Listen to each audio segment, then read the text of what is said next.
Morning, everyone. How you all going? Hope you're all well. A few of yous on already. 8th of March, 2026. Gidgee's birthday, everyone. A few of yous are wishing him happy birthday in the comments, which is good. So I don't know if he'll be on. He's probably having a sleepy for his birthday. Anyway, hope your weekend's going good, everyone. Won't be going too long today. I haven't got a lot to talk about, really, to tell you the truth. But I thought I'd come on and say g'day. Back to Sunday mornings now, seeing as the footy season started. We got the footy scores there, and I'll tell you what, there's not a lot to crow about. For me and Paulie Martin, Mark Lavelle, all our teams have gone down over the weekend so far. Just the one game to go this afternoon, which is the Dolphins and the Rabbits, which will be a good game this afternoon. Oh, hang on. I'm going to turn the aircon on.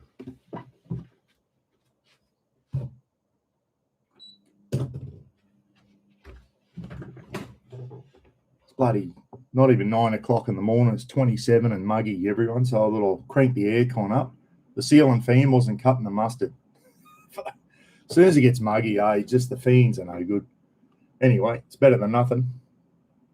Marky Lavelle is on. Blackers, how are you, mate? Wixie. Who else we got on? Mara Rowlands. Lynn Rogers down in a soggy old Ingham. We'll talk about the weather soon, Lynn. The supposed big tropical low that was supposed to come straight over the top of Innisfail. It's over the top of Innisfail, and I'm looking up at the sky just like, bullshit, I'm going out to mow the lawn. These weather people are full of shit. They just I'm convinced that they just guess. Absolutely guess. And they reckon, there's lots of rain heading south. Yeah, well, we'll see. We'll see about that. I know the Daintree got smacked and is flooding badly, everyone, a couple of hours north of me. But we got bugger all here. We've had rain, but certainly not flooding rain. Craig Jemison down in Newcastle. G'day, Craig. How are you? Aussie Campfire Kitchens are on. G'day, Tara's probably Taryn on, I'd say.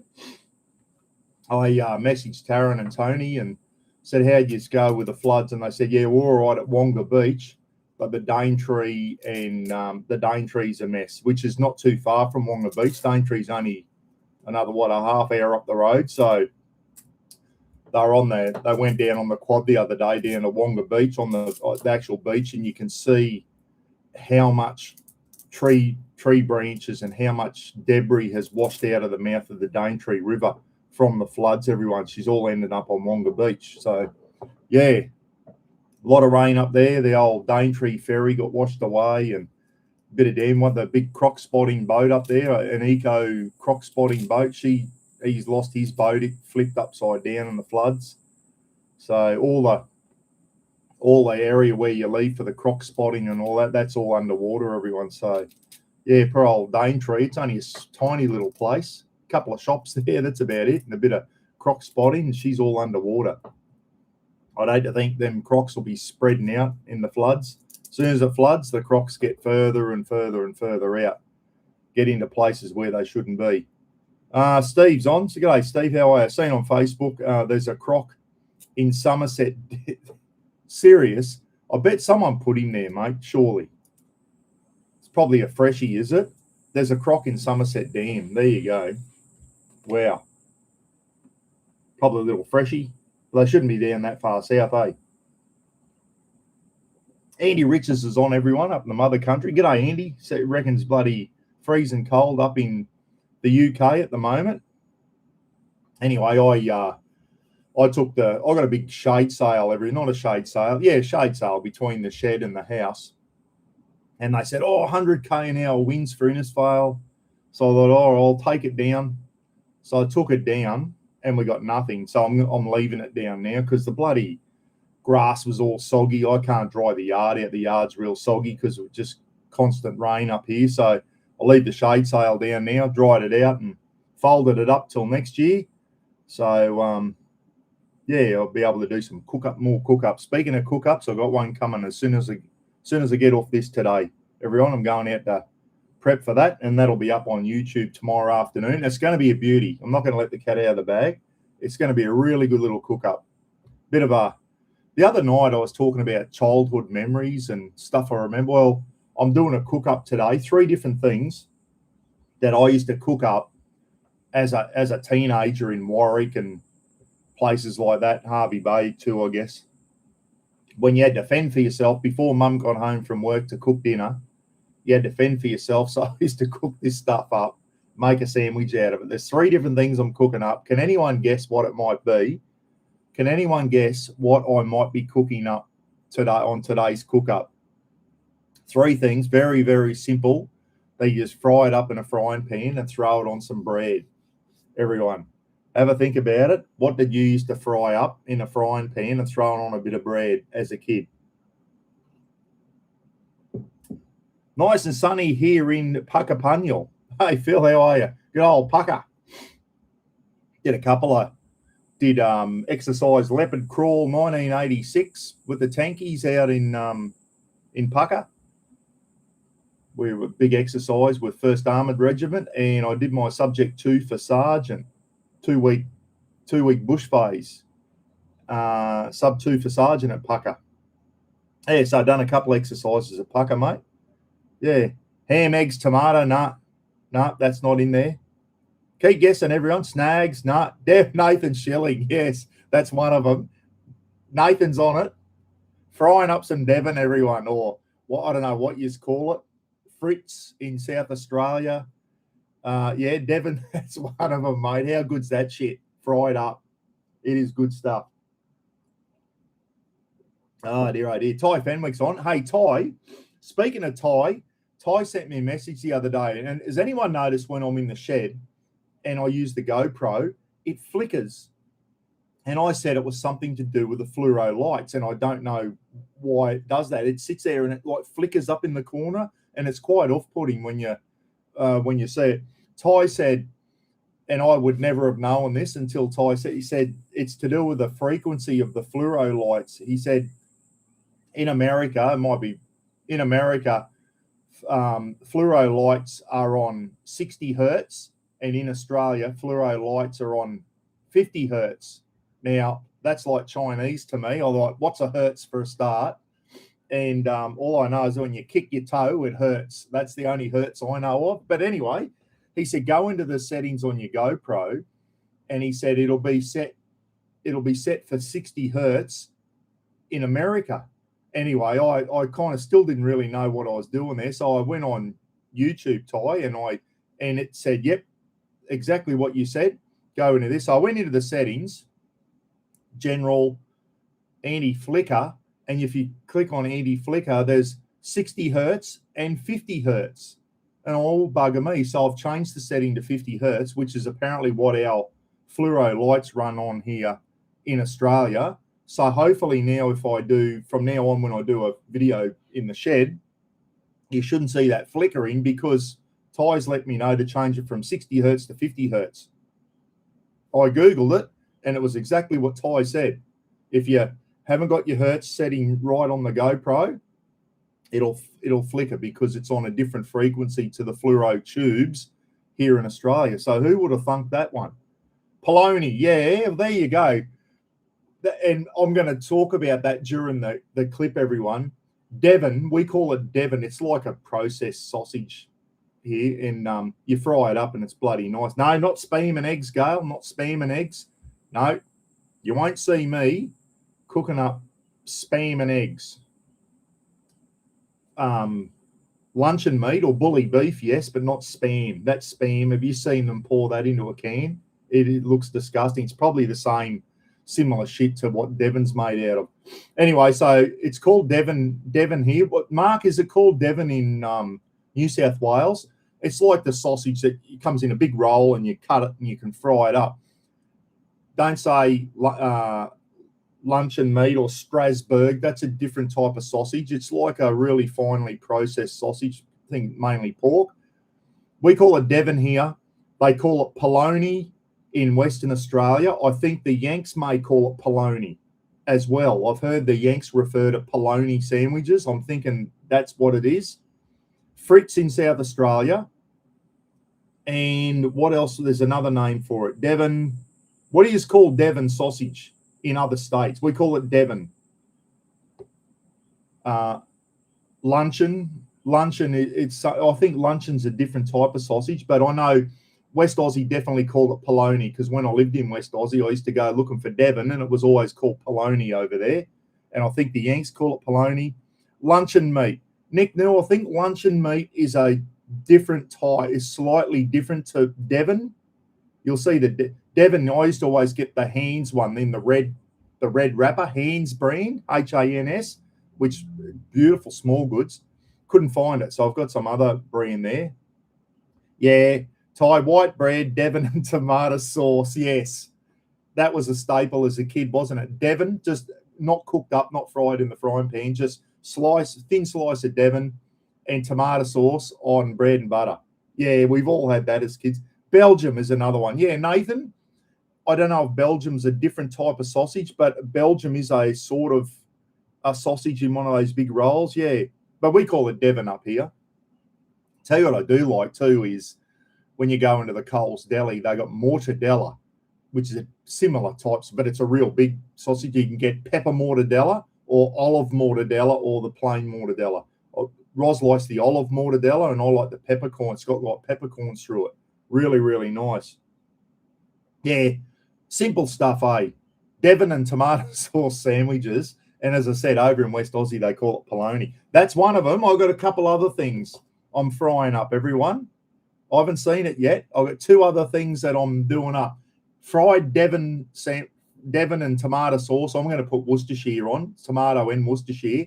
I always had Anglo, which was a Queensland Worcestershire sauce. Anglo fried up Devon. Is there anything better, especially when you're out camping on the grill plate or the frying pan? Slices of Devon. That is a simple thing for breakfast as well, everyone. Couple of bits of bread, toast that up over the coals, and just fry some Devon up in the frying pan and throw it on some toast with some tomato sauce or whatever. Breakfast of champions. No spam. No, I'm not doing spam, everyone. Ed, g'day, Ed. How are you? Beaker, not spam, mate. Come on. Think outside the box, and it's not necessarily for breakfast. I'm doing a couple other things that I'm frying up. Devon meat is the same shit that goes into your Cheerios and hot dogs. Jace, yes. You're almost on a money there. Think of a big Cheerio, everyone. What are they called? No, not baked beans. I'm not doing baked. Yeah, baked beans on a baked bean sandwich. How good were they? Slice of bread and butter and some baked beans on there straight out of the can. Not hot, just cold baked bean sandwiches. Who had them as kid? You open your lunchbox up. Mum dug deep today, baked bean sandwiches. Gen X, all us Gen Xers, you know how tough we did it back in the day. The kids today don't know what they're missing out on. Devon and tomato sauce sandwich, baked bean sandwiches. Frankfurt's Marky, Frankfurt's the long, like a hot dog, the long skinny one. Think of the John Holmes ones, mate. What are they called? What do you call them down there? I'm cutting them in half and I'm frying them up as well. Savoloys. Ivan's got it. Savoloys. Saveloy is like it's the same thing as a Frankfurt or a Cheerio, everyone, but the Savs, don't know if you get them down south. The Savoloy is like a massive Cheerio or cocktail Frankfurt, you call them down south. If John and Micah was what are you talking about cooking up Cheerios? Cheerios is like Fruit Loops or something, like a breakfast cereal in the United States. Savoloy. Kranksky's a different thing. Kranksky's got a different texture to it, and you can get cheese Kranksky's and all that. No, just the basic old Savoloy, mate. It's like a massive bloody Cheerio or cocktail Frankfurt. So slice a couple of them in half and fry them up in some oil and butter. Bloody beautiful. Fried up Savaloys. You cannot beat those. If anyone ever goes past Tyro, south of Maryborough, go into the Tyro Butcher. It's on the Bruce Highway, and get some smoked Savaloys and fry them up. They are the best thing you will ever taste. Fried up Tyro smoked Savaloys. Absolutely beautiful. You've missed something. German sausages, yeah, absolutely. The Knackwurst and the Bratwurst and all that. I love German. I love doing German hot dogs when I'm out camping.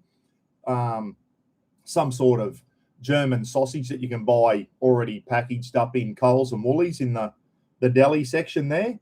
Fry a bit of sauerkraut up with it, and some tomato sauce and mustard. German hot dogs, absolutely beautiful.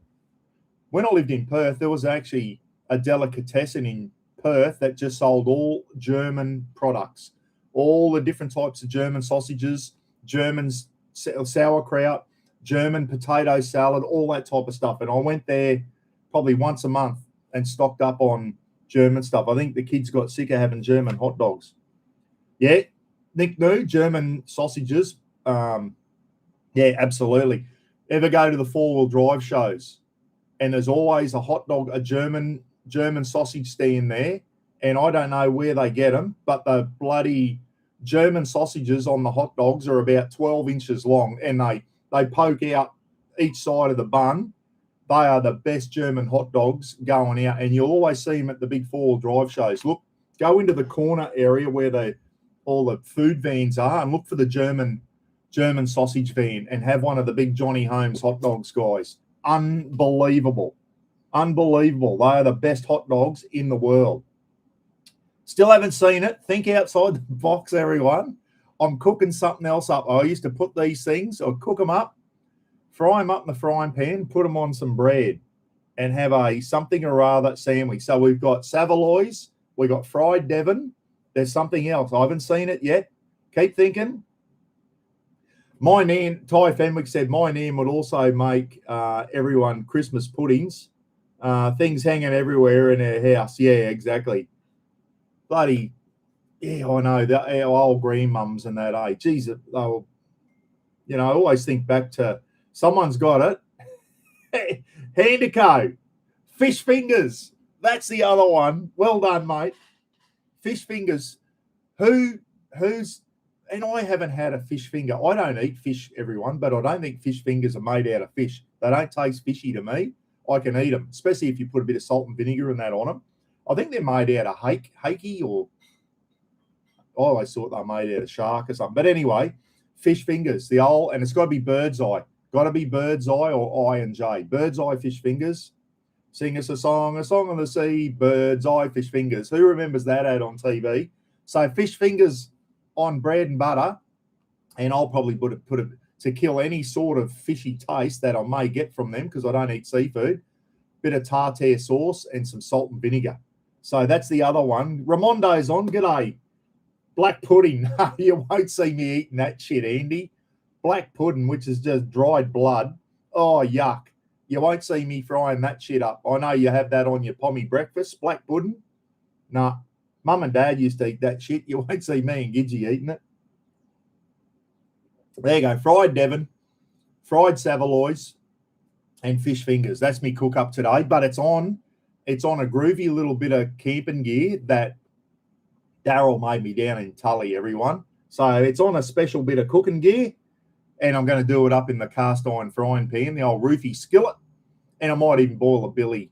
And it's going to be over an open fire today. So looks like the weather's going to be okay for it. So that's what's for lunch today. Well guessed, everyone. Who got the fish fingers? No one was going to get that. Fish fingers. No, Lynn. Fry some fish fingers up. Make sure and just have salt and vinegar or some tartare sauce. A fish finger sandwich. Put a thumbs up if anyone's had a fried Devon sandwich. I think it might have been just a Rogers thing, fried Savoloys, but Dad used to do it all the time. Before we went to school, you'd pull a lid off a pot, there'd be Savoloys in boiling water. The old Savs would be sitting there. We always had Savs on toast, but this time I'm actually going to cut the Savs in half and fry them up, because fried Savoloys are beautiful. And fish fingers. Give it a thumbs up if you've had one of those, everyone. Can't beat it. The old Gen X. You young guys don't know what you're missing. Lukey Reed, you don't know what you're missing, mate. Fish finger sandwiches and fried Devon sandwiches. Yeah, so anyway, there you go. I was going to talk about that later, but we've already done it. Happy birthday to Gidgee. We're still not talking, everyone. Haven't heard from the Gidge, but happy birthday, little brother. If you see this, I sent him a message. Said happy birthday. He's 56 today. He's 5 years younger than me. Gidge is 56. So lamb's fry and bacon. Mum and Dad used to eat that shit all the time. Another thing, Mum and Dad, this is the stuff that they used to try and feed us as kids, everyone. Crumbed sheep brains. Mum and Dad used to eat that shit. Me and Gidgee, we just go out the backyard and eat grass. I'd see Mum crumbing up the lamb's brains, sheep's brains. Nah, I don't do any, what's it called? Any offal or organ. Brains, heart, liver, kidney, nothing. Nothing from the inside of an animal unless it's just the meat. You won't see me eating bloody lamb's fry and bacon. Oh, my God. I've probably eaten a steak and kidney pie. Ugh. I can't do anything with an organ in it. Cannot do it. Cannot eat it. Tripe was the other one, Nathan. Tripe, which is sheep's stomach. The big white-looking shit. Tripe. If I've eaten all that, it's because I didn't know what was in there. It's probably whatever was in army ration packs. I don't know what I was eating there, but when you're starving out bush, you just eat whatever's in a can. I don't want to think about it. What's in a hot dog or a Savoy? I don't want to know. I don't want to know. They taste good, but as long as tongue. That was another thing Dad used to have in the fridge. A tongue, a big bull's tongue, and he used to just take slices off it and make a sandwich out of it. And you'd open the fridge and go, there's a big tongue looking at me in the fridge. That was another thing Dad used to. Dad, if Mum made a baked chicken for dinner, Dad would be the first one to go for the parson's nose. Does everyone know what the parson's nose is on a chook? Dad, he'd be straight. And no one used to fight him for it. Even Mum didn't go there. Dad would go, I bags the parson's nose, which is the arse, the chook's arse, exactly right. And me and Ken would look at it and go, it's all yours, Dad. You can have that because we ain't eating it. So, Dad, it was the first thing. The parsons, oh, Gail, that's it. They shit out of that thing. Oh, my God. Tongue. I need a bucket here, a spew bucket, because I'm going to spew. How did we get onto this subject, everyone? Parsons' noses and bull's tongues. Yeah, Dad used to eat all that shit. Pig's trotters was another one. Didn't go there either. I don't like pork at the best of times. Yeah, Dad, he'd be munging out on a pig's trotter. Oh, my God. Giblets, yeah. Remember the butchers used to sell giblets? Giblet soup? That was another thing Mum used to cook. Roz has mentioned that they used to eat giblet soup because it was cheap. And like Roz used to say, they're bloody 9 kids. You can't have live on rump steak and rib fillet, and that giblet soup was another thing. Chook's feet. Yeah, I know. Chicken's feet. Who eats that shit when you go to Yum Cha and they got the ducks hanging up by their necks in there? I don't go anywhere near that shit. And chicken's feet. I could never go on those shows on TV where you got to eat all that crap. Actually, I've told you a million times, they wanted me to go on a combat survival instructor's course in the army. And I said, well, what's that entail? And they said, you live out bush for a couple of weeks and you just live off the land and got to eat grasshoppers and bugs. And then I said, find someone else to do that shit because I am not interested. I said, I am not doing it. I'm not going around, walking around in my underpants for 2 weeks out bush eating grasshoppers. You can stick it in your ass. Get someone else to do it. Not interested. So, yeah, I don't do all that yucky looking stuff. Weather report, everyone. Let's get on. Let's get off that before I spew. Oh, my God. Oh, even runny egg. I can't do runny eggs either. If I eat eggs, they have to be in a cake or scrambled or an omelette with barbecue sauce. And I can't do runny eggs either. I'm really, really fussy. Really, really fussy. Missed call. Guys, if I don't know your number, oh, sorry, that was probably Jordan. Sorry, Jordan's work number. I had a bloody phone call before from someone I've never heard of before trying to call me via Messenger. Like, that's the type of shit you get, everyone. Like, fucking, when you put yourself out there, just, yeah, that's just, you don't know who they are. Could be friggin' ex-Crim trying to call me for all I know. So that's why I don't answer. You're not in my contacts, everyone. I won't answer the phone. Righto, Innisfail.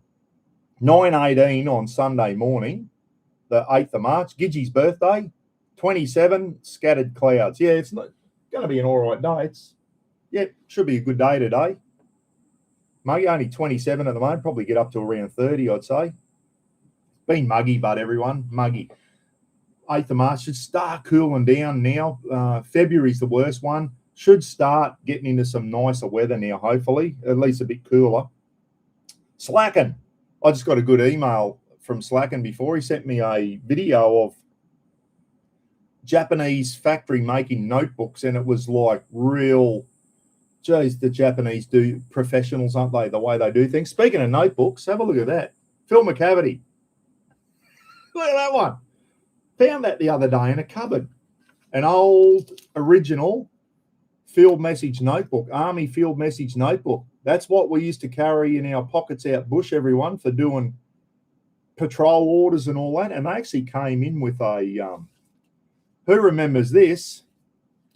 Carbon paper. Who remembers that? Couple of sheets of carbon paper.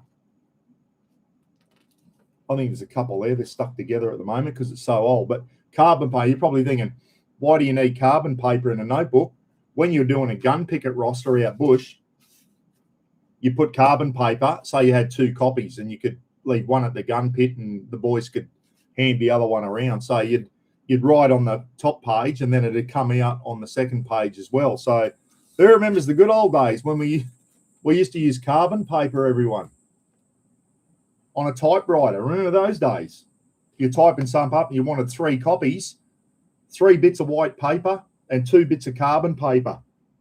Into the typewriter, there's your 3 copies. No bloody type it up on a computer and hit print 3 copies. That shit didn't exist back in the day. Everything was done with carbon paper. Yeah, the good old days. So there you go. Ridgy Didge Army Field Message Notebook, everyone, with bloody carbon paper in the back.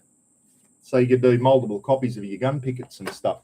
Yeah, and the pages rip out too. They're all perfect. You can actually rip each page out. So yeah, they're a good little notebook, those things. We used to carry that. Everyone in the Army used to have to carry a field message notebook on you. SSM said, get your notebook out, take this down. If you didn't have your notebook on you in the Army, you were down for 25 push-ups at least. You had to have one of them on you. One of the bosses said, get your notebook out. I need to give you some information. You had to dig in your pocket and have it on you with a pen ready to go. Even in barracks, not just bloody out bush. Yeah, there you go. Yeah, Mark's saying we used carbon paper. Yeah, we did back in the day, and it wasn't, when you think about it, back in the 80s and that, it wasn't that long ago, was it? It wasn't that long ago. And if you made a mistake on a typewriter and you're doing it with carbon paper, she would start again. If you're well into your document and you made a mistake, it was like, oh, no. Start again. So none of this backspace. And, yeah, we've got it easy now with computers. I tried to write something now, though. My handwriting now, everyone, is garbage. Like back in the day when we used to write a letter by hand, I had reasonably good handwriting for a male. Women always had nicer handwriting than men. I was that Rafa book I sent to Ed, trying to write in that. And I looked at it and thought, that looks like a chook just ran across the book. My handwriting now is garbage, and it's all because we type everything now. We've gone to the days where we used to do a lot of writing by hand, and you used to take pride in your writing, especially if you're doing running writing. I can't even do running writing anymore. Forget how to do it. Isn't it funny how you use it or lose it? Yeah, well, if you don't bloody handwrite, it's just something we don't do anymore. Anyway, how do I get onto that? Weather. Toronto up at Slacken. It was Slacken distracted me then, sending me things about notebooks, and I got onto that. That's how I went down a rabbit hole that I didn't mean to go down. Toronto, oh, it's getting a bit better over there. 13 degrees in Toronto. It wasn't. Remember the day it was minus 25 or something? 13 to higher 13 or lower 1, which is a bit better, isn't it? Scattered clouds. Doesn't say snow or anything. Lauren over in Bustle, 7:22 in the morning over in Bustleton in Western Australia, 20 degrees and sunny. Busso's had some really nice weather. Mike Blakely, Colorado. It's Saturday afternoon in Colorado, up where Mike is. I don't know if Mike's on. Is Mike on? I haven't seen him yet. Even graffiti is poorly written. yeah. Can't even get some. 8 degrees and sunny in Denver, Colorado. High of 10 and a low of -7. So bloody Denver, Colorado's colder than Canada at the moment, everyone. Where Slacken is. Steve Wilkes over in Ensenada, Mexico, 21 scattered clouds and sun. High of 26, low of 9. Mexico, they always have nice weather there. Portland, Oregon, up where John is, 16 degrees at the moment, mostly cloudy. It's 3:23 Saturday afternoon, and it's Sunday morning down here. Geez, it's a big time difference, isn't it? Big time difference. 16 at the moment in Portland. That's Celsius. John's probably going, 16? No, it's not. It's 42 or something. I don't know what Fahrenheit is. Auckland, Phil Weber over the ditch and the New Zealand Earth Mover. Who else we got over the ditch there? Johnny Christie. John, if you see this, hope you and Nat are well, mate. Scattered clouds and sunny, 21 in Auckland, and it's bloody already Sunday afternoon over there, 12:24. The Kiwis are 3 hours ahead of Queensland, 4 hours ahead of New South Wales and Victoria. So they're them and Tonga and Samoa and that. That's the start of the day there, pretty well, isn't it? They're the first ones to see the new year in. Melbourne, 10:24, so an hour ahead of us, 18 and overcast in Melbourne, Victoria. Sydney, New South Wales, rainy and 21. Rainy and 21 in Sydney at the moment. Launceston down with Lukey Reid. I don't know if Lukey's on at the moment. Are you on there, Lukey? Morning, Rob Richmond. Rob's on. Overcast and 16 down in Launceston in northern Tasmania. Adelaide. Anyone, any crow eaters there? Joshy Hatch, you on? Any of the crow eaters? It's 9:55 Sunday morning in South Australia. Mostly cloudy and 15 at the moment. Darwin. 5 to 9 in Darwin. They're a bit behind us. They're half an hour behind us. And it's rainy and 24 in Darwin. Perth. Sunny and 23. Brisbane. All you Brisbaneites, rainy and 25 down in Brizzy. I think you've got more rain on the way too, guys. And back to me, 27 in Innisfail. The riveting weather report. There you go. Weather from around the world. If there's another place you want me to put on there, let me know. Send me an email or something. And I'll put you in there, guys.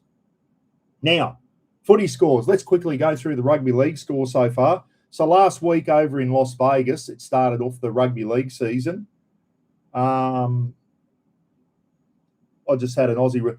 Brisbane Lions got beaten by the Bulldogs or something, didn't they? I saw something pop up this morning. So anyway, the Newcastle Knights 28 beat the Cowboys 18. Going to be a long year for the Cowboys, I'll tell you. And the other game over in the USA, that was a close game, this one. The Bulldogs won in Golden Point, 15-14 over St. George Dragons. Big scores so far. There's been a couple of blowouts. There's going to be some teams really struggling this year. Storm 52, Parramatta Eels. Marky Lavelle, you close your ears, mate. Eels 4, 52-4. Parramatta, you have got a long year ahead of you, the same as the Cowboys. Dear oh dear. New Zealand Warriors 42 beat the Roosters 18 over in New Zealand. So Roosters got a towel up. That's good. I was going for the Warriors. This one here, all you Broncos fans, boy oh boy, the Broncos won the grand final last year. It sounds like they're still bloody, yeah, they'll come good, but don't worry about that. Penrith Panthers 26. They look good, didn't they? They're always a good team, the Panthers. 26, Broncos 0. Broncos couldn't even score a try, everyone. So anyway, Madge has got some work to do with you guys next year. Another big blowout last night. Cronulla Sharks 50, Titans 10. So Titans, long year for you guys. You get beaten by 50 points, you're not up to speed. This was a great game. I watched this one yesterday. Paulie Martin, are you on? I think Paul might be on there. There he is, Martini. G'day, Paul. Block your ears, mate. Paulie would have been throwing shit at his TV. Now, it looked like Canberra were going to win this game easy yesterday. Manly went bang, bang, back to back and got in the game and ended up getting a penalty. Canberra gave a penalty away right on full time, everyone. And Jamal Fogarty slotted it over for 2 points, and it was tied up at full time. And it went to golden point, and in the first 6, the Canberra halfback, I forget his name now, Canberra got the field goal. Canberra 29, Manly 28. So Manly got off to a really good start, Paulie, and then they went to sleep. Canberra looked like they're going to win easy, and then Manly woke back up again and went bang, bang, and tied the game, and Canberra got you in golden point, mate. So anyway, that was a really good game of footy. And today, just the one game on today, Roz's Rabbits, everyone. Correction, Roz's Dolphins are up against the Rabbits. That'll be a good game. Dolphins have got Flegler and Tommy Gilbert back this year. So that's going to be really, really good. So anyway, the footy season's underway, and that's why I'm back on Sunday mornings, everyone. Don't want to be on Saturday nights. There's 3 games on Saturday. Everyone will be on KO watching the football, and I think the Aussie Rules has started this week too, hasn't it? Has the Aussie Rules started, guys? Not that I really follow the Aussie Rules, but I think the Aussie Rules season might kick off this weekend too. If not this weekend, next weekend. No, I think it was this weekend because the Western Bulldogs beat the Lions. I think that was the first game. Chris Anderson's on. G'day. The West Tigers won. They had the bye, mate. Yeah. They'll go all right this year, the Tigers. I don't mind Benji. Hopefully. Well, yeah. Speaking of the weather, Aaron, just back onto that at the moment. I follow a few weather people on Facebook and YouTube because I just went off the bomb. The bomb, I don't know. I just lost faith in those guys. So I started watching some YouTubers and all that. And you know what? After this last big weather event that was supposed to have come straight over the top of Innisfail, and apparently it did, if you ask them, I'm starting to think now, be careful of those guys because a lot of them now seem to sensationalize everything and beef the weather up and sensationalize it to get views because they're all competing against each other. I've seen I forget which channels it is, but Brisbane Weather or something is having a big tiff with Higgins Storm chasing or something like that. And they're getting bitchy towards each other. And I think what they're doing is they're all making their thumbnails and all that look real dramatic. The weather's real dramatic, possible cyclone and all this shit just to get people to watch them. And it's pissing me off. That's what pisses Buck off. And I'm pissing them all off now. I'm getting rid of them. I'm just going to go back and follow the Bureau of Meteorology, everyone. Because all these other people, tropical low could be forming in the Coral Sea next Thursday, possible Cat 5 for bloody Innisfail, and you just think you're full of shit. You're just beefing everything up. So be careful of that, everyone. The amount of shit that goes on Facebook now, I know you're probably laughing, but a lot of it's just garbage. And like everything now, YouTubers and people on Facebook and all that, they're all sensationalizing all their thumbnails and that to get views. And it's bloody, when it comes to the weather, that's bullshit. It's bullshit. They beef it up because they're all starting to compete against each other. Has anyone noticed that if you follow? Yeah, I think so, Bella Jess. Young Josh, I don't mind him, but I'll tell you what, he's been off the mark a bit lately too, young Josh.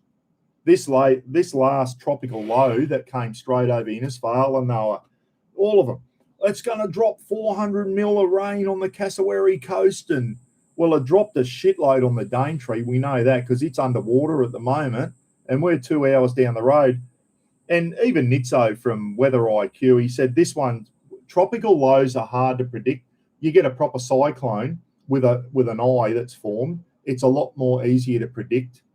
Whereas tropical lows, they wobble around, and none of them got it right. They said that the Cassowary coast was going to get belted with 100 km/h winds and up to 400 mil of rain. So I ran around, did all my like cyclone prep and pulled the shade sails down and all that. And I sat here. It's going to hit after midday, between midday and 4. And I'm sitting here, and you know what I did? I went out and mowed the lawn. So none of them got it right. Gonna rain. They reckon now they're going, oh, massive rain for Brisbane and all that. Well, we'll see what happens. So don't panic, everyone. When you see these Facebook weather channels and they're saying something, just take it with a grain of salt, because a lot of them are sensationalising shit to get people to watch them. Okay, Nitzo from Weather IQ, he's got all these bloody. You got to subscribe to him and pay $30-something. They're all turning it into a business. And I think a lot of them are sensationalising shit. Even young Josh from, I think some of his thumbnails are starting to get a bit sensationalised as well. Possible cyclone and all this shit. It's like, don't bang on about cyclones until they're about to form.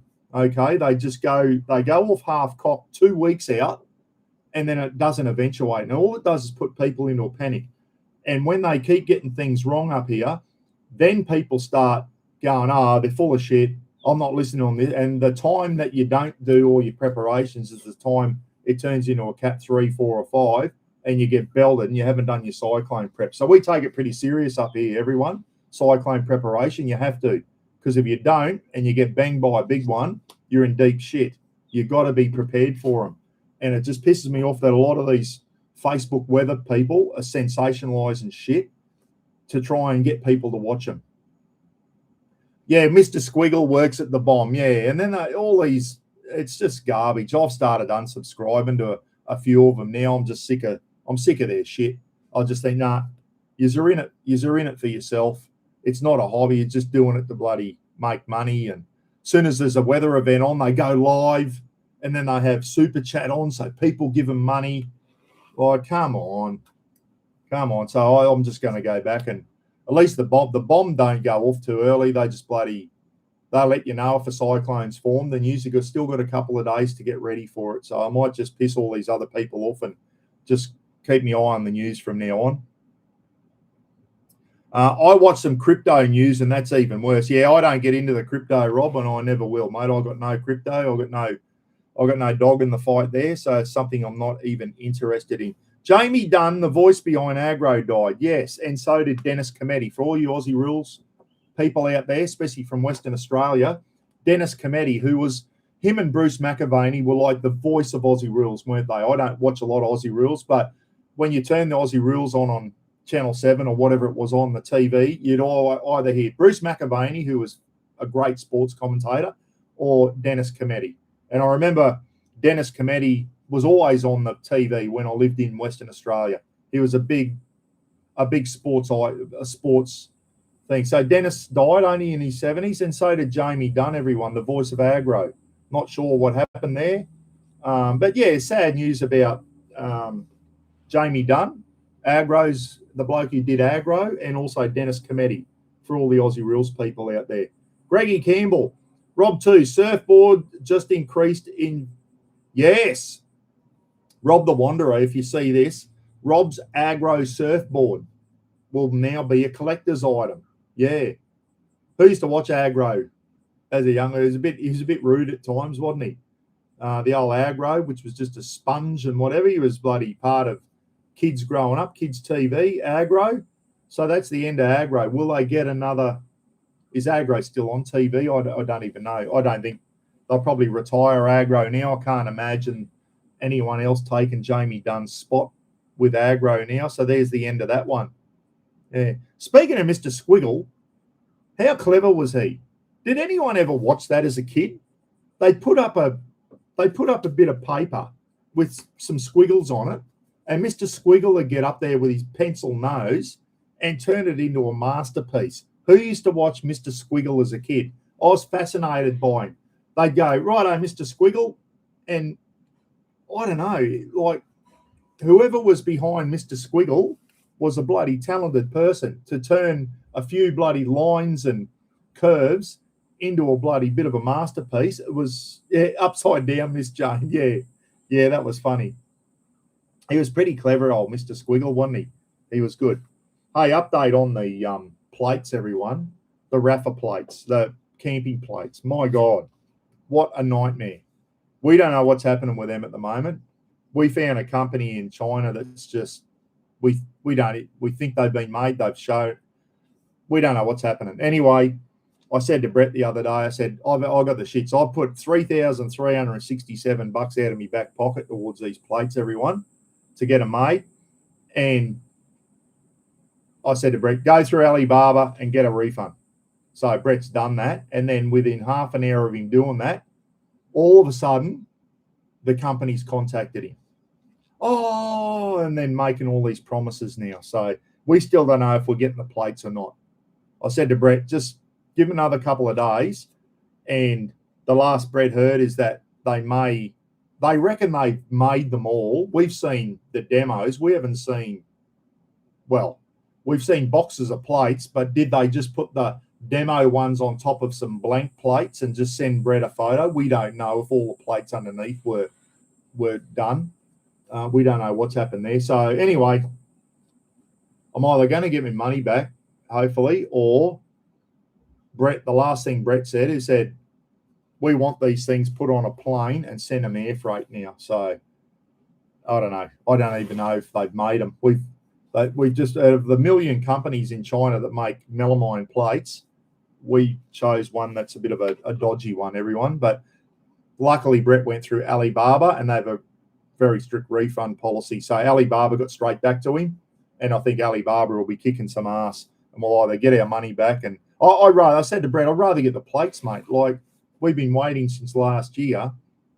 We put the money down last year for these plates, and they still haven't turned up. Here we are, nearly in mid-March, and we still don't even know if they've all been made yet. So anyway, we'll see what happens. That's about all I got to say this morning, everyone. I didn't really have a lot to say, except, what? Isn't the world a mess at the moment? My God. What's going on? The Brazilian president or prime minister came out the other day, and Brazil's a big country, everyone. And he went, USA, Israel, and Iran, the world is sick of your shit. Like, we've had a gutful of it. Sort it out. Get to the table and sort it out. Because those three countries are basically affecting the rest of the world. Like, have a look at the petrol prices now, everyone. Now, this is where I stand on it. You're probably thinking, where do you stand on it, Buck? For the last 40 years, Iran has been behind the scenes, pulling the strings of all these terrorist groups. Hamas in Gaza. There's the other one, bloody the Houthi rebels, and the mob in Lebanon. I'll think of their name in a minute. That have been blowing up American bases and all this type of stuff. I think it was time. It sounded like Iran was getting close to a nuclear weapon. And can you imagine those Fruit Loops? They're the type of idiots that would actually use it on Israel. And we can't have nuclear weapons going off, everyone. It's the end of the world if that shit starts happening. So I've got no problem with it. We just need to smack Iran down hard, and hopefully for a regime change. Will it happen? I don't know. But they did need to be smacked down, and I've got no sympathy for them. I've got no sympathy for them at all. Like, just hit them and hit them hard. You can't go in half-assed. Just wipe them out. I know there's a lot of innocent people over there, but anything that wears a uniform or is part of their government just need to be taken out. So I know there's a lot of people out there, even Americans, saying it's all illegal what he's doing. You just can't have someone. And now they're cutting the shipping. All the shipping's been cut off in the Strait of Hormuz, which is why all our oil is going the way it's going, the price of fuel and everything. Is Australia ready for this? No, we weren't. And we knew about this 10 years ago. For 10 years, Bobcat has been going, we haven't got fuel reserves in this country. If we go to war, we've only got a month's worth of fuel, and then we run out of fuel for our military. We've known, this isn't just happened now. We've known about this for a long time, everyone, and nobody has done anything about it. Nobody's done anything about it. We've got oil deposits in this country. A lot of it's shale oil, but it can still be turned into petrol and diesel and all the stuff that we need. We've got massive deposits of shale oil under South Australia. We refuse to drill for it. We're not drilling anymore. This is what happens. All our petrol comes in from Singapore, everyone. All our fuel comes in from Singapore. We hardly make any of it ourselves. We only got 2 refineries now, one in Brisbane and one in Geelong in Victoria. That's it. We haven't even got a refinery on the west coast of Australia. We need fuel refineries. In times like this is where we need to have some sort of oil production.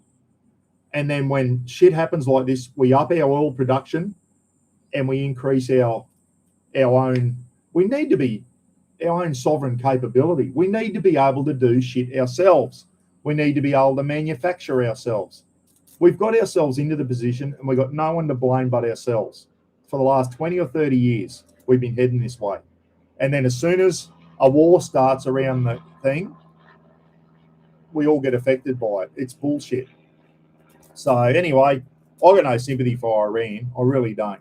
They've been a pack of arseholes for the last 40 years. And Hezbollah was the other mob in Lebanon. Hezbollah, Hamas, and the Houthi rebels. They were firing. Remember, before this war started, the Houthi rebels were firing missiles at oil tankers coming down the straits. They're just a pack of arseholes. And Iran's been the one pulling their strings, everyone. So they needed to be smacked down. And good on Trump for doing it in Israel. I've got no, whether it's right or wrong, I don't give a shit. Iran needed to be smacked down. Let's hope in a couple of months Iran just, that's it. That's the end of them. And someone with some common sense takes the lead in that country and they can become a country that, I don't know, just contributes to the rest of the world. Every country needs to contribute, don't they? It's like anything. If you're a country, just try and contribute. Be decent people and contribute to planet Earth. Whatever it is that you've got, contribute. Get into trade and all that type of stuff. We're our own worst enemy. Yeah, absolutely right, mate. Toilet paper, all that stuff. We need to start doing shit ourselves, everyone. Our military, and for those, I follow it quite closely. You've seen all the missiles that are raining down on the Middle East, and over there they've got air defense systems and that. A lot of the missiles are getting through. If our cities start getting missiles coming down on them, everyone, we have got no air defense to defend ourselves. We have got very, very, very minimal air defense. The Australian Defence Force, we got nothing. We got nothing unless we park a Hobart class destroyer. One of them's in dry dock at the moment, so it leaves us two air warfare destroyers left in our military. The Army's got very minimal air defence capability, and I mean minimal. We just got nothing. So if China starts lobbing missiles on us and they've got missiles that can reach us, we've got nothing to defend ourselves with. Like, the Australian Defence Force is not ready for war, everyone. This country's not ready for war. We don't manufacture anything ourselves. We're not ready to go. We need to be self-sufficient, and we're not self-sufficient with a lot of manufacturing, with fuel. We're not ready to go. We're sitting there. Luckily, the only thing saving us is we're sitting down here in the South Pacific, away from everyone. That's our only asset. But I'll tell you what, if shit happens and China gets involved and we're in bed with America and China start bloody lobbing a few missiles at us, we got nothing. We just got to sit here and take it. Take the pineapple, if you know what I mean. So let's hope it doesn't get to that. Isn't China based just off Australia somewhere? Mate, they've got missiles that can reach us from mainland China. So we're trying to get some sort of defense going, but we haven't. We should have started on this shit 20 years ago. We're 20 years behind the 8 ball. The world's a mess at the moment, isn't it? Who else is fighting? Pakistan and Afghanistan are fighting now. Thailand and Cambodia were having a crack at each other. Iran's just launching missiles at anyone now. Azerbaijan, they're just staying out of it, and they got missiles lobbing on them the other day. So they're getting involved in it now. Luckily, it's a lot of countries, the Middle Eastern countries, are siding with America against Iran. If a lot of the Middle Eastern countries were starting to side with Iran, we'd have big problems. But they're not, because Iran's just launching missiles. So let's hope all these bloody nutcases in Iran, they run out of nutcases and someone someone gets in there and goes, righto, let's stop the war. Let's get to the table.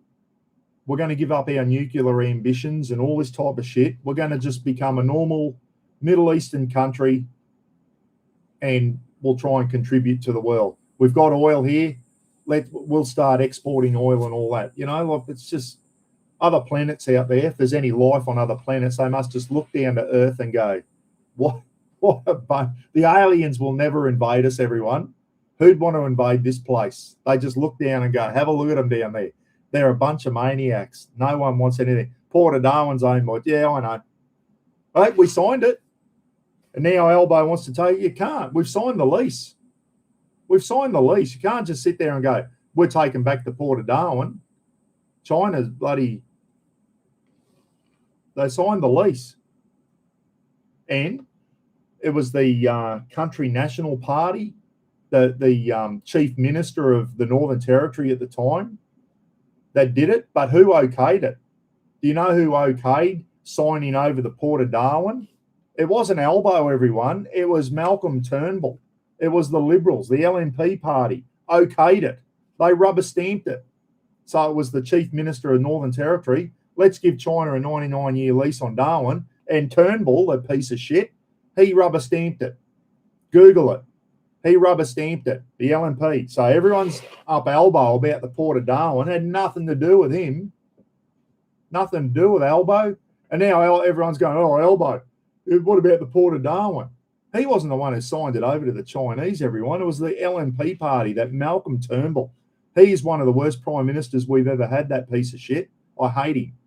And he's up there, big note, and he's crack again. He's like trying to stay relevant, always piping up. I think, piss off, mate. Shut your mouth. You were a piss poor prime minister when you were in. No one liked you. You only got in because you're a little bloody rich boy. Weaseled his way to the top of the LNP party and stabbed Tony Abbott in the back. He's nothing but a backstabber. I didn't mind Tony Abbott, eh? Didn't mind Tony Abbott. I thought he was an all right prime minister. Had trouble getting his words out at times, and he wasn't very articulate with the way he just the way he spoke on camera was annoying. But I think he had some good ideas, Tony Abbott. He got stabbed in the back by those pieces of shit. So there you go. They're all good at stabbing each other in the back. Gillard stabbed Rudd in the back. Rudd, he was another dud. Rudd the dud. We've had some shockers, haven't we? We've had some bad prime ministers over the years. Hawkey was all right. Howard had his good point, had his bad points too, but Howard had some good points. The rest of them since Howard have been absent. I didn't mind Tony Abbott, as I said. I didn't mind Tony Abbott at all. But I thought he's quite a smart man. But friggin', the rest of them have been absolute duds. Scott Morrison, Malcolm Turnbull, Rudd, Gillard. Gillard's not the worst of them. There's a lot of those blokes are worse than Gillard was. At least she had a crack, old Julia.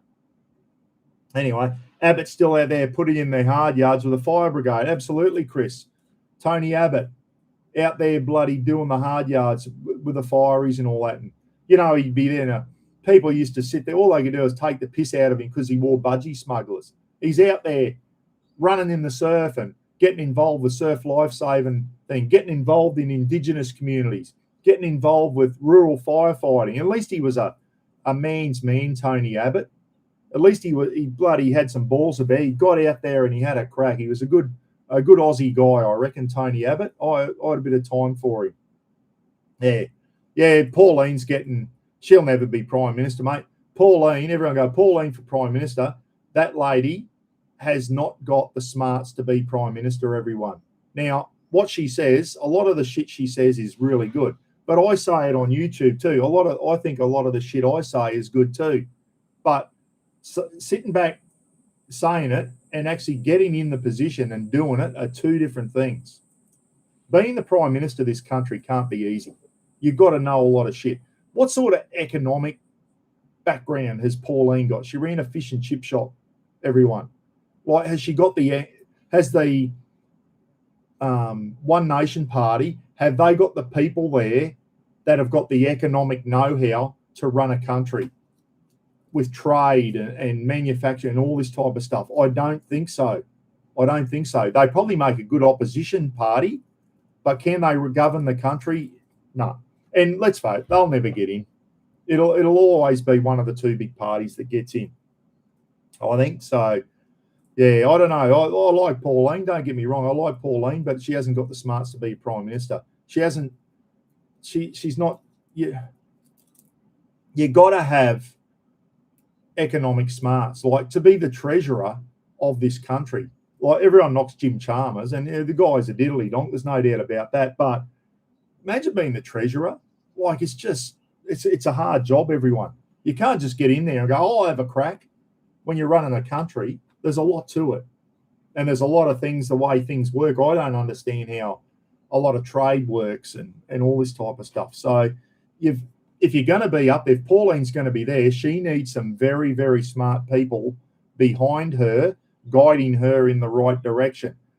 A really smart man is Jared Rennick. Does anyone know that guy? That guy knows how to run a country like a business. And when you run a business, you can't run a business in a deficit, everyone. You've got to make money. You've got to run a country like it's a business and make money and get in the positive. We're nearly, what are we, $1 trillion in the hole? Can't just keep spending money when you're that far in debt, everyone. You can't just keep printing money off. All right? We need to start bloody manufacturing our exports, our mining. The only thing that's keeping our head above water at the moment is mining. And they want to take coal away. Good luck with that. Good luck with that one. Coal and iron ore are the two things that are keeping us afloat at the moment. Anyway, Blue Haven. Where's that? That's down where's Blue Haven? Down around Newcastle somewhere? Yeah, exactly right, Gail. We need smart businessmen and women, not career politicians. Yeah, exactly right. And that's what they are. They're just career politicians, our grubs. They're just leeches, aren't they? They get in there, they weasel their way in, and they just keep winning their seat, contribute nothing, and retire with a big, fat politician's pension. Pack of arseholes. I hate the lot of them, eh? I hate the lot of them. And even Bob Catter, everyone. Bob comes up with some good ideas. Does he make any difference? No one listens to him. All the shit he comes up with, nothing ever happens. It's just the same old shit. Nothing happens. You can stand up there and rant and rave all you want, but unless it's like Chris Foley. We got $9 billion for the Bruce Highway. Yeah, right, eh? With another wet season gone, cut at Ingham again several times, cut at Ingham, cut at Proserpine. Where's the $9 billion? When are you going to start building elevated highways and bridges to go across all the known areas that flood 2 or 3 times every year and cut the highway off? And then our supermarket shelves. You go into the supermarkets and you go, shit, there's not a lot of stuff on the shelves. When you live up here in far north Queensland, as soon as the highway gets cut down south, which it was yesterday, it was cut near Proserpine, the trucks can't get through, and you just watch the supermarket shelves empty up here because they can't get stores through. Build the friggin' highway that doesn't flood so we can get our supplies through up here in the north. Here we are in 2026, and we still got friggin' highways that are flooding. Build an elevated highway. I remember once in Thailand, we were going from Bangkok to Phuket, and it was elevated highway. And I said to Ken, have a look at this. Hundreds of kilometres of elevated highway in Thailand. And in Australia, you go down North Ingham, the Bruce Highway winds its way through a bloody creek bed. We're just a long way behind everyone. It doesn't matter what it is. It doesn't matter what it is. We can't even build a road now. We can't even build a friggin' highway that lasts a wet season up here. We're useless. We've lost the ability to do anything. Why didn't we start building big dams 30 years ago so we can pipe it down south, keep the Murray and the Darling, the Murrumbidgee, keep our inland rivers running so that farmers have got an endless supply of water and they can draw into there and up our farming game down south where it's normally dry so that any farmers along all our inland rivers have got an endless supply of water. Dad said that 40 years ago. We need to start building dams and start getting that water down south so our farmers have got water. Well, here we are in 2026, still having droughts down in Victoria and South Australia. Like, we're useless, guys. The horse has bolted. The horse has bolted. It really has. Keep going on about it, but we're in a shit position at the moment, aren't we? We're in a shit position in everything. Doesn't matter what you talk about defence. Our defence force is shit. It's nowhere near where it should be because we've had 20 and 30 years of neglect. Where's the Chief of the Army, the Chief of the Air Force, and Chief of the Navy? Why aren't they coming out and going, we got no air defence. Here we are, we got missiles raining down on the Middle East at the moment, and they're getting hit, and they've got Patriot air defence systems and all that type of stuff up there. Missiles are still getting through. If it happens down here in Australia, we got nothing. Why isn't the Chief of Army and the Chief of Navy going, I can't defend this country with what I've got? They don't say anything because they're all little arse lickers and trying to get to the next rank. No one wants to rock the boat. You need people in those positions. If I was the Chief of the Army and my army wasn't ready and up to speed, ready for a war, I'd be chest poking the Prime Minister and the Defence Minister and going, I'm not ready to go, boys. I can't defend this country with what I've got. We need this, this, this, and this, and put it on paper. Make them do it. Defence is just one side of it, isn't it? Manufacturing's another. Agriculture. What are the big four pillars we're supposed to work on? Tourism. Yeah, our tourism's still pretty good. Probably taking a hit at the moment with no planes being able to take off. Tourism, mining, agriculture, and education was the other one. Education brings a lot of money into this country with a lot of overseas students going to unis and all that, which is a good thing. That's a good thing. And I'm glad you said that, Mara. Update on Rafa, everyone. He's a little asshole. Do you think he will let me stick a tablet down his throat? I've given him a few beltings on the arse the last couple of days because he's been a turd. So he's on medication at the moment. This morning, I'll trick him. He's up on the bed with Mum. I'm going to get him while he's on the bed. Threw the tablet into his throat. I thought, beauty, he swallowed it. He jumps off the bed, and as his feet hit the floor, the tablet went donks, spit out of his mouth onto the carpet. Anyway, so he's got heart problem. He's got a heart murmur, everyone, and they've done echo scans of his heart and all that, and they said, yeah, his heart's to the stage now where he needs to go on medication to try and slow it down a bit. So he's on heart medication, and he's also got medication coming from Brisbane because he's got sludge in his gallbladder, and they need to reduce that sludge. So he's on medication for that. So about $360 a month in medication for Rafa at the moment. We don't care about the cost. We just want him to get better. So you get a script from the vet, and it's for 3 repeats, and it's available from some place in Brisbane. So I ring the pharmacy up. Oh yeah, it's how much was it? $167 or something for a month's worth, and then $15 postage. And I said, I got a script here for three packets of this medication. I'm not going to ring you up every month and then pay another $15 postage. Can't I get the 3 in one hit for $15 postage? Oh, we don't know about the expiry date. Anyway, she got back to me. Yeah, they last 3 months, so we'll send you all 3. I said, that's all right. And I thought, it's a compounding thing, so I have to actually make it up. So I ring up a mob in Cairns. Can you make medication up? Yeah, compounded it's called. Yeah, we can. So I gave them the details of this stuff. How much? $400 a month I said, I'll just pay the $15 delivery from Brisbane. They wanted $400 in Cairns, and I think it's $167 from this mob in Brisbane. So anyway, he's on about $360 a month medication at the moment. And the little shit, peanut butter, yeah. He's supposed to have it on an empty stomach. His heart medication has to be taken on an empty stomach, and then his gallbladder medication is with food. So, and it's twice a day. So I'm going to have to heart medication an hour either side of when he eats. So that's before he has anything to eat in the morning. Then I'm going to have to give him something to eat with his gallbladder medication, And then later in the afternoon, when he hasn't eaten again, his heart medication. And then the other thing I've got to do is get a fish oil capsule, which has got fish oil, and there's all this EDP and all this stuff. So I had to find the correct fish oil, and what I do is squirt a fish oil capsule over his food for his heart as well. They recommended that, so that's not too bad. That's only bloody 30 something bucks for about 1,000 capsules. So yeah, see you, Andy. Paulie's off. Yeah, so there you go. Rafa's still going okay, everyone. He's got Cushing's syndrome, which basically they never get. Basically, he's got a tumor on his brain.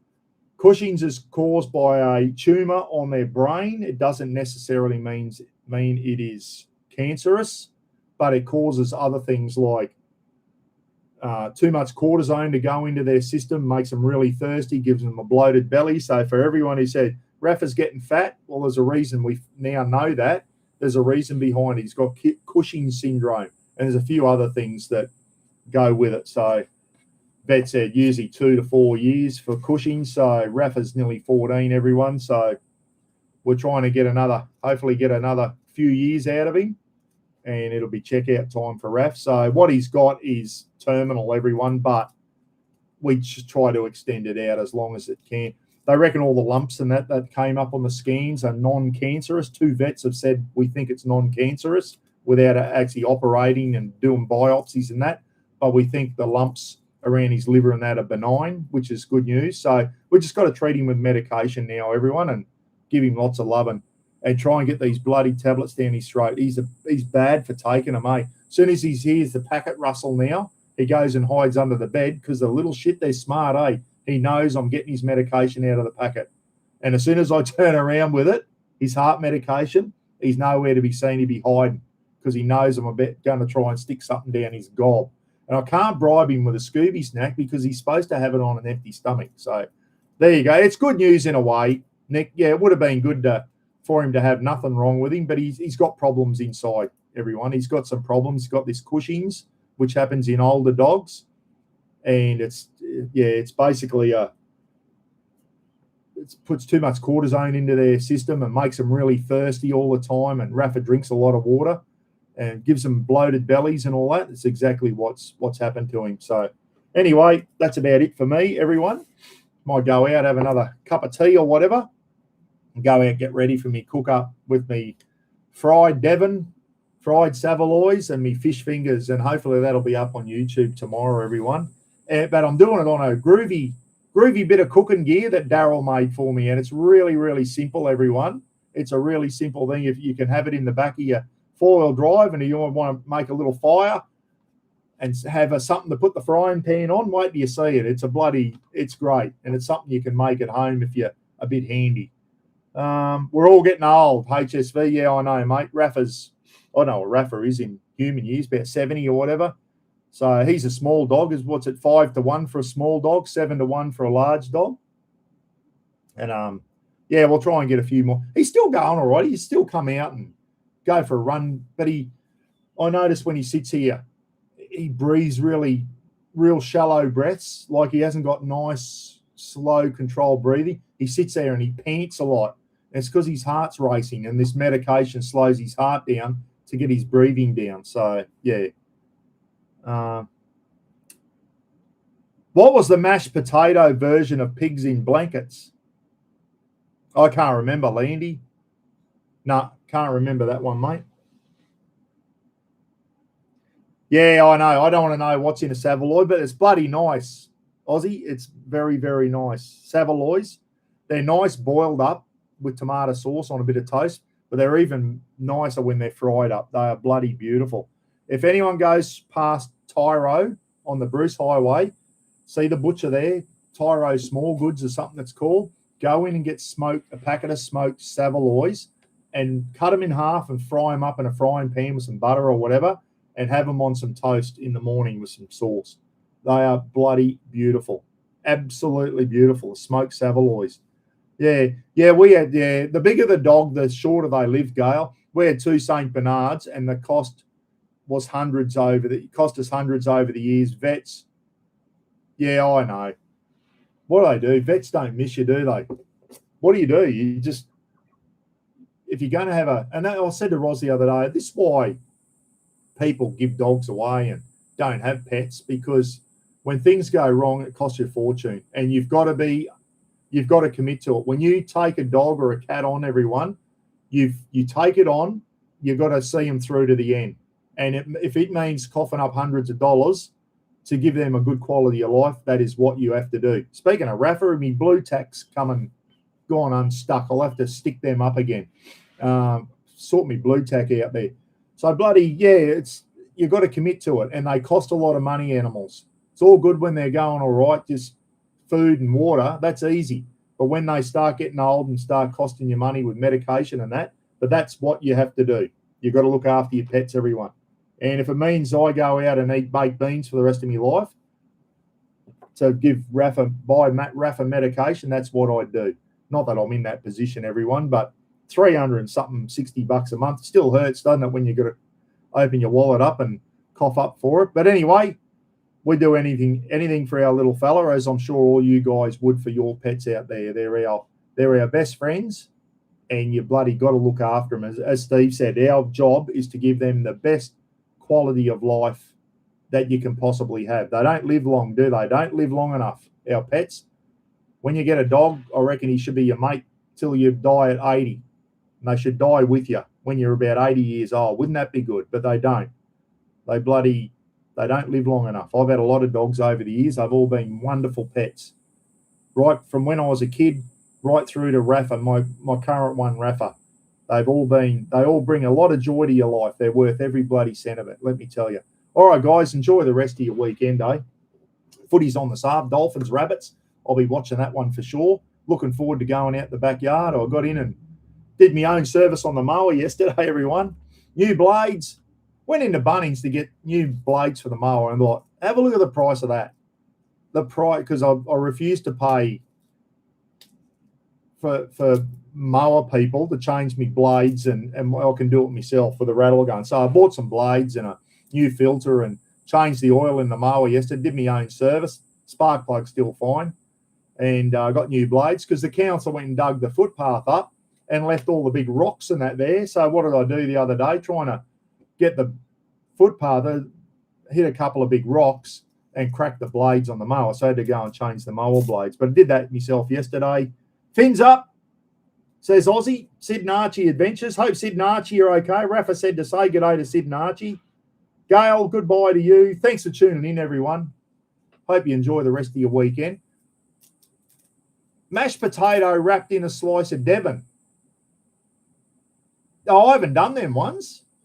Nat Atkinson, mashed potato wrapped in a slice of Devon.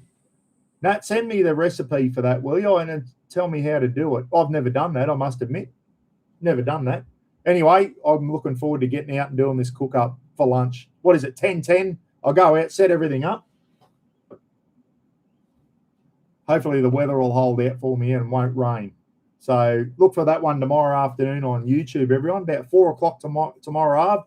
If you see it on YouTube, you know it didn't rain and it worked, because this is one I have to do outside. I'm doing it on an open fire with a groovy bit of gear that Daryl made me. So I definitely need to do this one outside. It's not something I can do inside the shed. Enjoy the rest of your weekend, everyone. Thanks for tuning in. Didn't have a lot to say today, except bloody have a rant about a few things. We'll catch you again next week, eh? See you later. Oh, that's sorry. One thing yesterday, Fecky's Angels ran out yesterday out in Roma, and it was a wonderful day. An absolute wonderful day. Jordan Glennon got out there. Dave Hines got out there, everyone. Who else got out there? Jordan just sent me a photo and put a Fecky's Angels stubby cooler on Kobe and Darren's. Jordan must be heading back down to Cobar in New South Wales.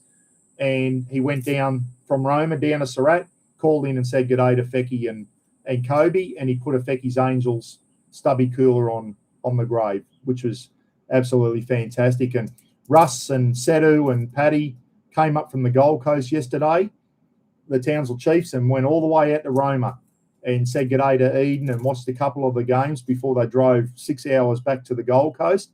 And Eden, all those shirts and that we sold, everyone, Eden donated $8,000 to the Black Dog Institute, which is all about suicide awareness. Because as you know, Eden's dad and brother, both took their own lives. Darren and Kobe, bloody horrible.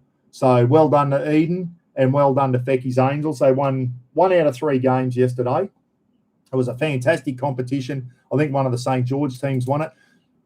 Scotty Jennings came up from St. George all the way to Roma. Scotty and Tennille. I knew there was someone else. Scotty came up to watch it as well and got to meet Russ and all that type of stuff. So it's good for Scotty to come up, and he's wearing the Mr. Buckaroony shirt. And Jordan said, you should see how many Fecky's Angels polo shirts are getting around at the football carnival. They are everywhere. Kids, women, men, everything. It was bloody great to see. I wish I could have made it down there, but anyway, I think the BT50 might be fixed, everyone. That rattle's gone away, that vibration. So I've got to hook the caravan up now, tow the caravan, and make sure that it's definitely gone away. But it was the intercooler pipe, had the steel intercooler pipe had moved and was vibrating on the chassis and reverberating up through the snorkel and everything. So it's been wrapped in rubber now, zip tied, moved back to its original position, tied up. And so it sounds like it could have been a metal intercooler pipe that was causing that bad vibration that I could hear. All right, I'm going this time. See you later. Bye now. See you next week.